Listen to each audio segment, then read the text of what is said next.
Okay guys, good morning. Welcome to my vlog again. I am Coach C at kasama natin si Sir CSO Ispanueva actually. Siya ay commander sa isang property sa Ayala. At the same time, ay siya din yung artista doon sa security light for me na parang role-playing kung paano yung isang officer na minsan marami siyang buzzer kasi ang ni-roleplay niya ay balasubas na officer, patulog-tulog na officer. Kala naman nung iba, tunay. Ano ba sir ang gusto mong makita? Yan sir, actually yung gusto ko makita sa iyo sir, yung in-execute mo yung sinawali actually. Sinawali. Sinawali kasi maganda yun sir eh. Yung sinawali, saan ba yun pwede gamitin at kung paano ba yun gamitin? Kasi Paano nakita siya ko sir, gamitin? yung pinasipa mo si Bilyasana eh, tama ba? Pinasuntok mo. Ang sinawali po ay modern harness. So merong nasirang si GM Tony Nicolas, meron siyang 300 set of sinawali. Meron naman nagsasabi na ang set ng sinawali niya ay 800. So hindi ko alam. Ang alam ko lang sa... 800, ganun kadami? Ganun kadami. Dami, ah. Kasi ang sinawali, nagko-cross-cross lang naman ng stick yan. Tak, Ganun.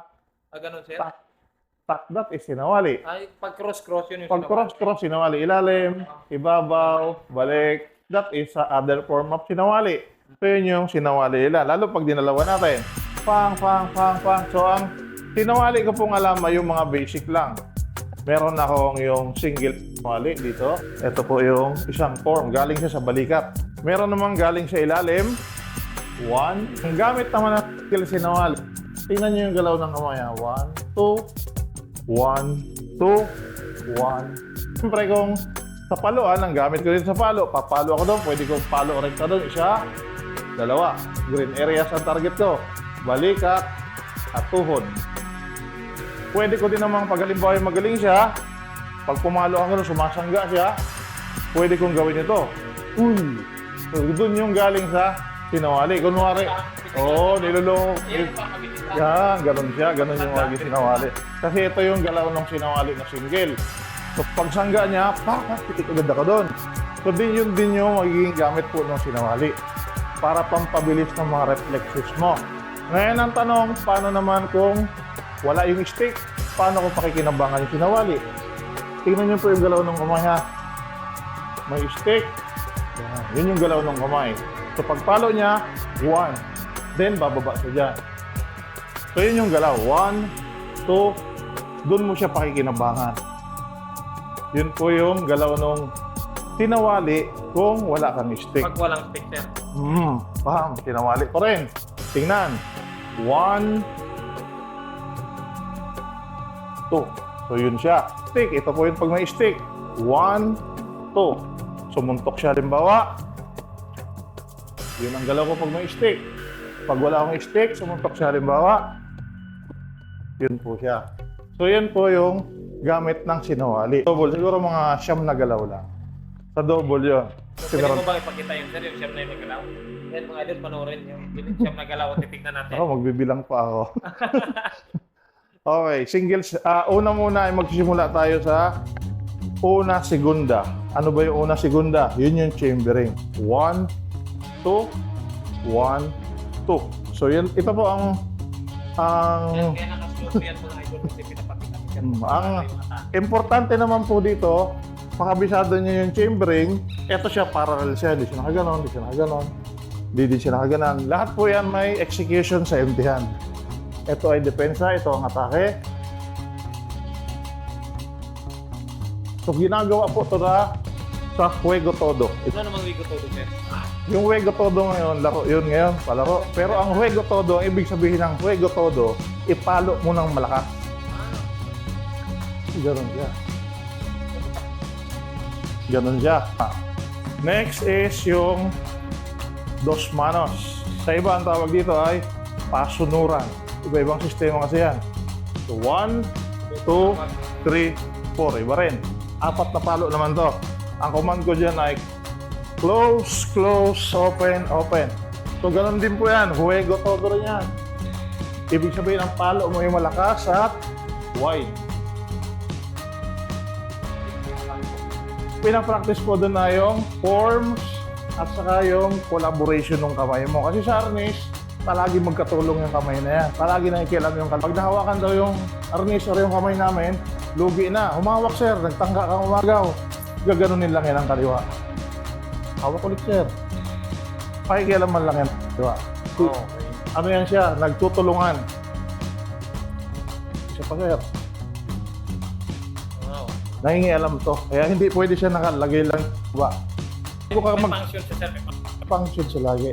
So bago ka mag-aral ng single weapon, full ka, para yung kaliwa itamad. Hindi siya nakabang dyan. Ganun-ganon. May gagawin siya. May gagawin siya, nakabang siya. May purpose siya, pakialamero to. So next is sinawali. Ito yung single sinawali muna. Galing dito. Pangilan tayo, pangatlo na. O, 5 na lang kulang ko. Ito yung single sinawali naman, advance. Dito ang chamber niya. Yung isa dito ang chamber, pwedeng sa baba. Ito naman yung advance. Dito ang chamber niya. 1, 2, pero yung pa rin ang palo. Yun yung single sinawali. So, pangatlo. O, ito pangapat. Double sinawali. 1, 2, 3. Bago to ko ialis, andyan na yung kapalit. So, bago ko to rin ialis sa baba, andyan na yung kapalit. Andong kapalit, palit-palitan siya. Para pagdating mo sa empty hand, bago ko to ialis, andyan yung kapalit. Palit-palitan siya dyan. So, 1, kuha ka doon, ito kapalit, ito kapalit, ito kapalit. Ganon siya, mabilisan yung mag-execution mo. Ganon. Kaya yung kamay mo, pag ganon-ganon niya.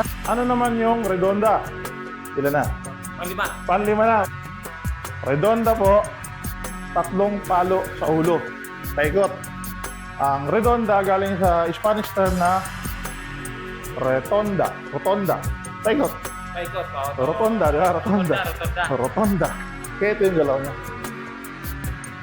Kung saan to ng palo na una, dun din yung pangalawa, dun din yung pangatlo. Ito, nakapagkahama lang redonda tong galaw na to. Hindi po to redonda. Anong tawag niya, sir? Dito siya nagsimula. Double pa rin to. Abaniko din ah. Iba ang abanigo kasi abanigo. Ito yung abanigo. Abanigo corto, abanicular. Florete. Tama. Florete ang tawag nila dito. Dito siya nagsimula. Parang tsako yung ano? Parang gano'n, no? Yan ang florete. Pero nagmumukha siyang redonda. Ganyan-ganyan siya. Palit-palitan din. Yun po yung, ilan na? Anim na. Pang-anim na, no? 2 na lang ulang ko. Naman po ang tinatawag na rumpilon. 1, mayroon siyang umbrella. 2, yan ang galaw niya. Pag may pumalo sa yung taas doon, may kapalit agad siya. 1, yan naman yung mga para sa mga atake sa taas. Yung para siya may pa. So yun po yung rumpilon. Isa na lang. Oo. Ay di reverse sinawali. Ano ang reverse sinawali? 1, 2, 3. So ganun po yung sistema na sa palo. Sa mga po, idea po namin pagdating sa disarming, panibago tayo.